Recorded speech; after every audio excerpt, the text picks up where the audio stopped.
Pandas, welcome back. Okay, so welcome back to the mountain. Nandito na naman tayo sa mountain ngayon. So we are visiting our garden.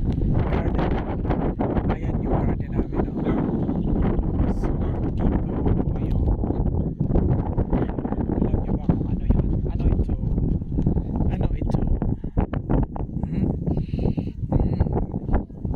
This is carrots. Ayan, carrots yan. Hanggang dun sa ibaba. Wow. So, yan yung carrots natin. Tignan pa natin. Oh, wow. For harvest na siguro ito by March. Itong carrots natin. Pero ito, ang ating kape. Unsurprisingly, namunga na ang akong kape. Here. Namunga na. Yan, first fruit yan ng aking Arabica. Look at that. So it was planted last March. And before 1 year, namunga na. Namunga. Oh, I'll show you. Oh, ito yung first na bunga niya. Oh. So yan, that's Arabica, man. My coffee. So I have few coffee. Hindi naman marami yan. Ayan, oh. Ayan, namunga na nga sila. There.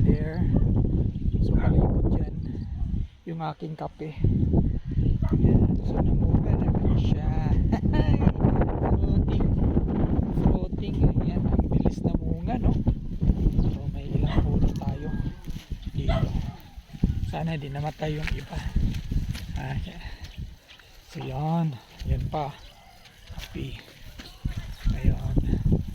So yun yung kape natin. Ayan tayong kape.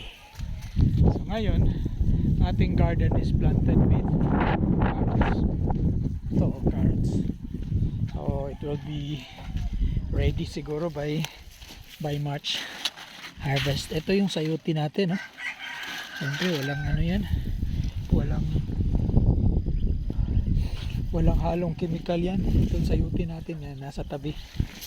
Sayute, mayroon tayong sayute, ano? So siguro may mga bunga to. Ayan, kung titingnan lang natin. Ayan.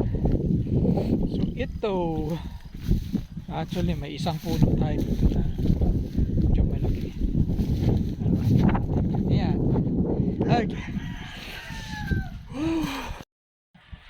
Yan na nga. Malamig dito ngayon, no? Kasi tingnan mo, fog. Diyan yung Mount Apo, pero nandyan lang siya, hindi mo makikita kasi ay foggy afternoon. Ayan. So what's nice about this place, kasi ano siya, farming community.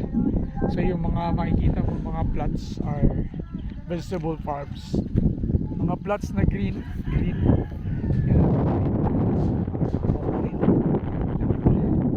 So those are vegetable farms.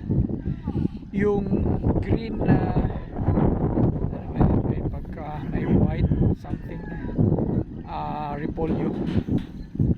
Ito yan, repolyo. So itong ganitong green ay carrots. Okay, so chill muna kami dito. Ay, meron tayong upuan. Ayan, so tayong upuan. Chill. Chill. Ang lamig.